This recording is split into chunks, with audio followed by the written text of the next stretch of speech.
जो आप बीती है वह मैं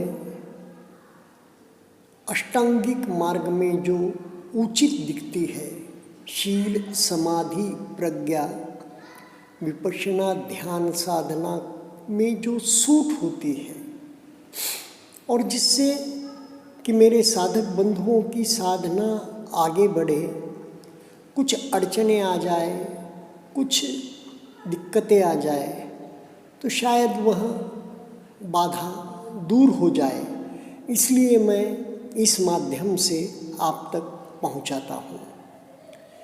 एक बार की बात है, मैं सेवा में था तो एक साधक, नए साधक, तो उन पर मुझे विशेष लक्ष्य देने के लिए कहा गया कि उनका उचित ध्यान रखा जाए।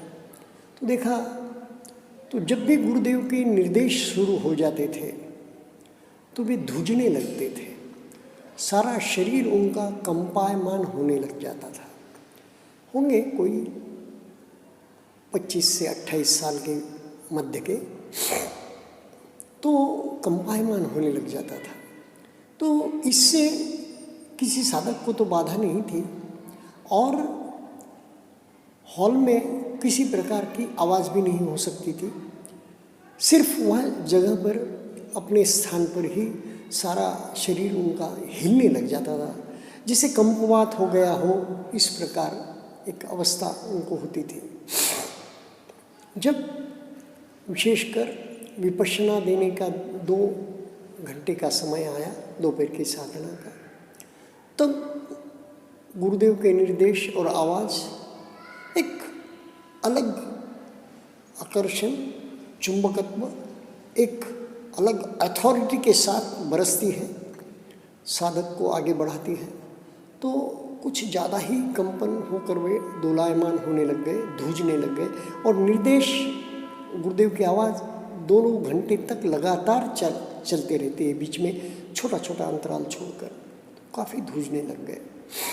तो इस प्रकार धूजन होते होते होते होते धीरे धीरे जब 9वें 10वें दिन तक पहुँचे तो उनका धूजना अपने आप समाप्त हो गया। गुरुदेव भी अंग्रेजी प्रवचन में हमें एक उदाहरण देते हैं कि हमारे दादा गुरु सयाजी उपाख्यान शिविर लगाते थे और ये पाश्चिमात्य लोग बड़े ही, मैं ऐसा बड़े किस भाव से कह रहा हूँ समझिए, उद्यमी और बड़े ही लगनसार होते हैं। वो जिस चीज़ के पीछे पड़ जाए बस हौच-पौच उनका नहीं होता, वे पूरी इससे लग जाते हैं। हमारे में भी बहुत से वैसे कर्मठ और मजबूत लोग होते हैं, पर उनकी एक सारों की ऐसी विशेषता, हमें जो मिलते हैं उनकी विशेषता ऐसी ही दिखती है। हो सकता है कुछ आपका अनुभव ऐसा हो या अलग हो।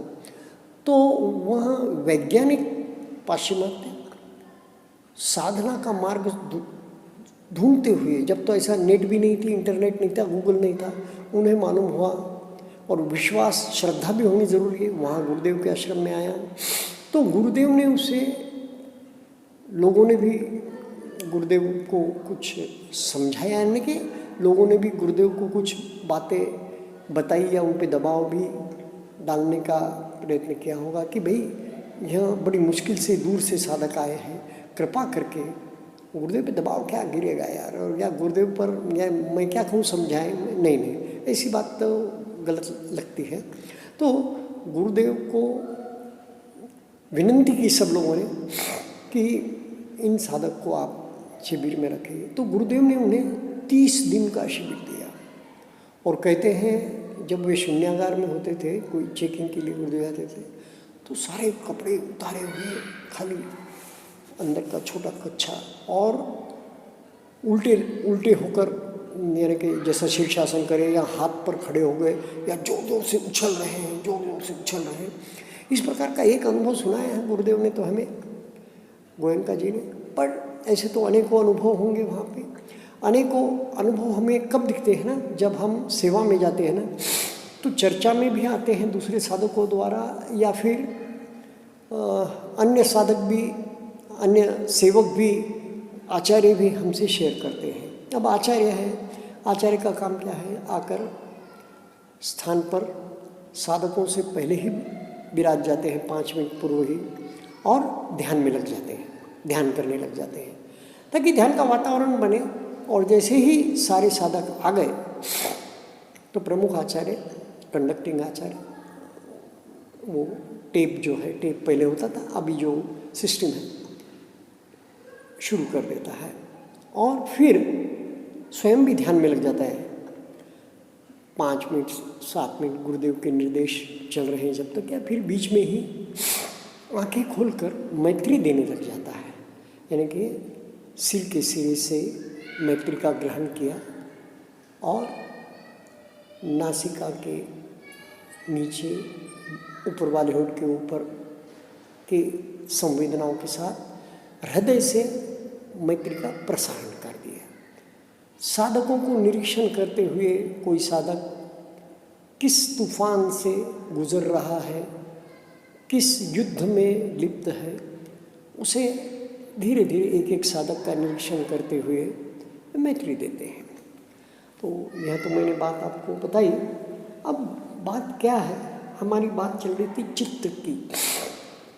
चित्त की और श्वास की।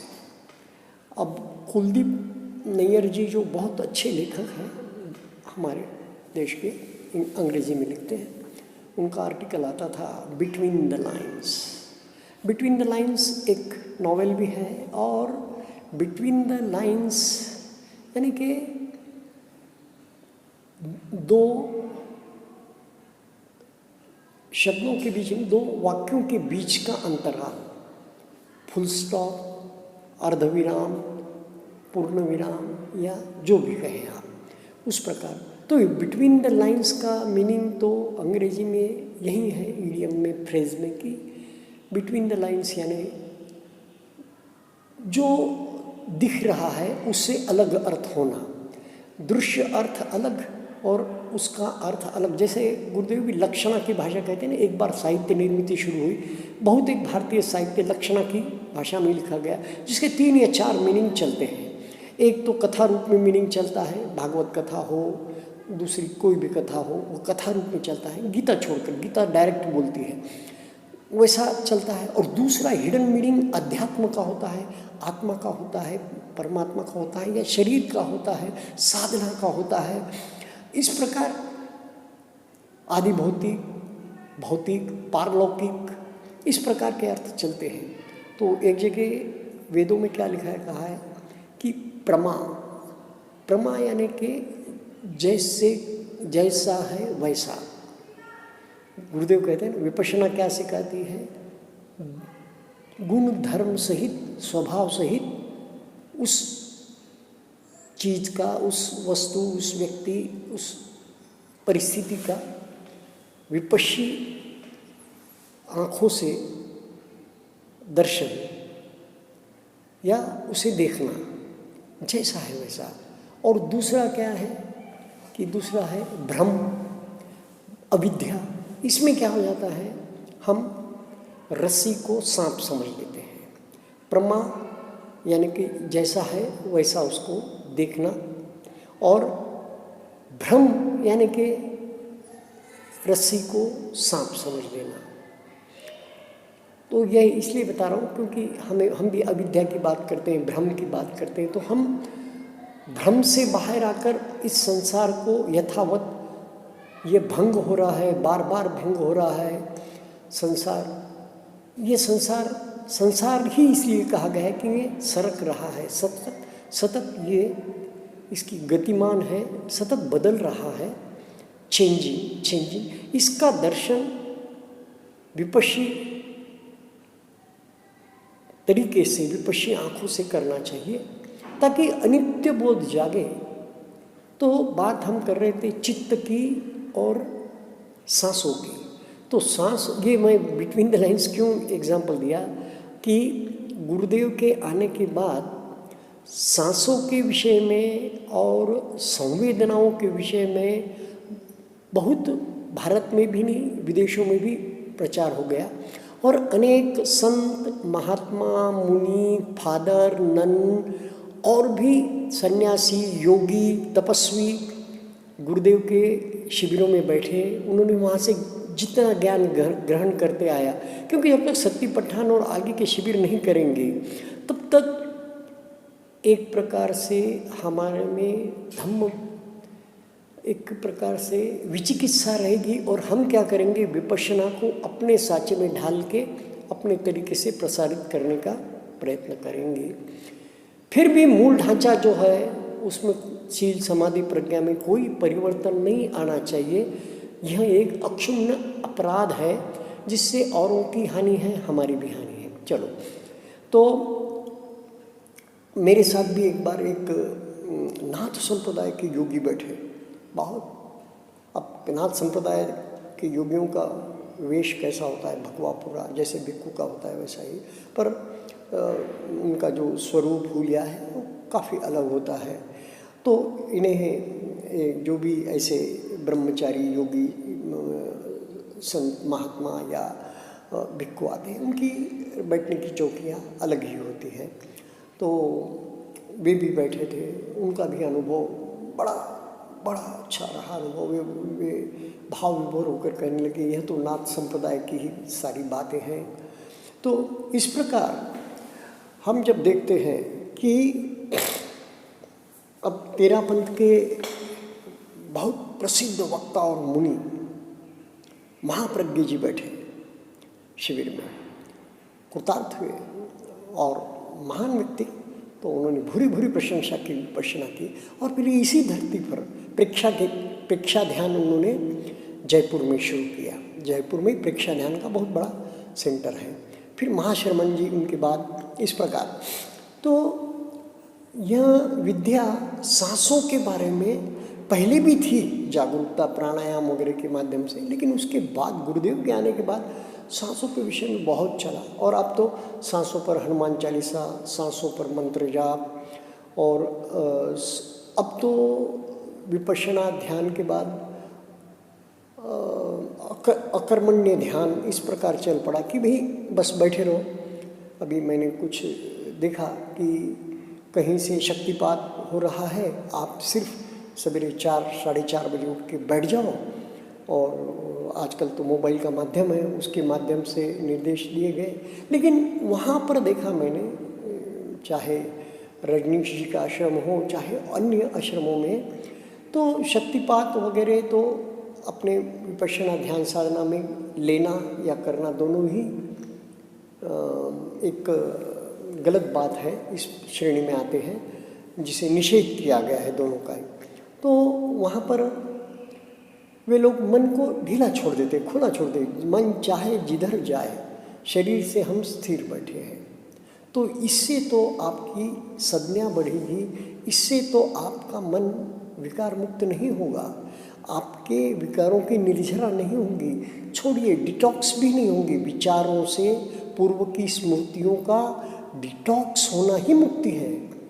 पूर्व की जितनी भी स्मृतियाँ संस्कार के रूप में हमारे मन मस्तिष्क में ठूस ठूस कर भरी है, कब कौन सा विकार उठकर सामने आए। अभी मैं वो किडनी के विषय में जो कह रहा था, मेरे मित्र की, अपने विपक्षी मित्र की किडनी बचपन में छलावे से निकाल दी गई, उनसे मैं फ़ोन पर बात करने वाला हूँ, डिटेल में जानने वाला हूँ कि यह विकार का सामना, तूफान का सामना तुमने किया कैसे। 30-30 दिन के शिविर आपने कर लिए, तो किस प्रकार समता में आप रहे होंगे। क्योंकि मैं जानता हूँ, मैंने जन्म से अभी तक मेरे माता पिता के विषय में कभी सोचा नहीं, कभी नहीं सोचा। और अभी एक विशेष 10 दिवसीय शिविर में 30-30 दिन के भी शिविर कर लिए, सेवाएं भी दी, लेकिन कभी वो विचार उठकर नहीं आया। तो इतना ज़बरदस्त तूफान के रूप में उस 10 दिनों में उठकर आया कि 10 दिन मैं रोता रहा। गुरुदेव कहते हैं आँखों से भी आंसू बह रहे थे, और गुरुदेव कहते हैं ना कि आप रोएंगे भी, लेकिन उसमें भी तटस्थ भाव होगा। एक ओर रो रहे हैं, एक ओर व्याकुलता बढ़ रही नहीं है, व्याकुलता बना ही नहीं रख रहे, लेकिन उस व्याकुलता के संस्कार के आमुख होकर उसका निरीक्षण कर रहे हैं। क्योंकि मैं 1 साल का था जब माताजी चले गए, ऐसा 13 महीने का था जब माताजी चले गए, ऐसा सुना है मैंने माता को देखा नहीं। माता समझता नहीं कि मेरा जन्म अब हुआ है तो माता से ही हुआ है, तो मैंने कभी याद नहीं किया। लेकिन समय समय पर जब भी, अब वैसे भावुक क्षण भी होते हैं, वैसा भावुक टेक्स्ट भी होता है, कविताएं भी होती हैं माँ पर, जो हर भाषा में होती है, कितनी रुलाने वाली होती है। बस उतने क्षण, उतने इसमें मैं उस बात में रहता था, बाकी फिर बाहर निकल जाता था। कितने समय तक मैंने दबा के रखा होगा वो विकार, कितने समय तक वह स्मृति मैंने बिल्कुल डिलीट करके रखी होंगी। मेरे डिलीट यानी कि बिल्कुल उसे अंडर कारपेट रखा होगा, जो कि बिल्कुल भूगर्भ में रही होगी। वैसे ही पिताजी तो याद है 5-6 साल का था जब चले गए। उनका बिल्कुल जो रोग है वह दिखता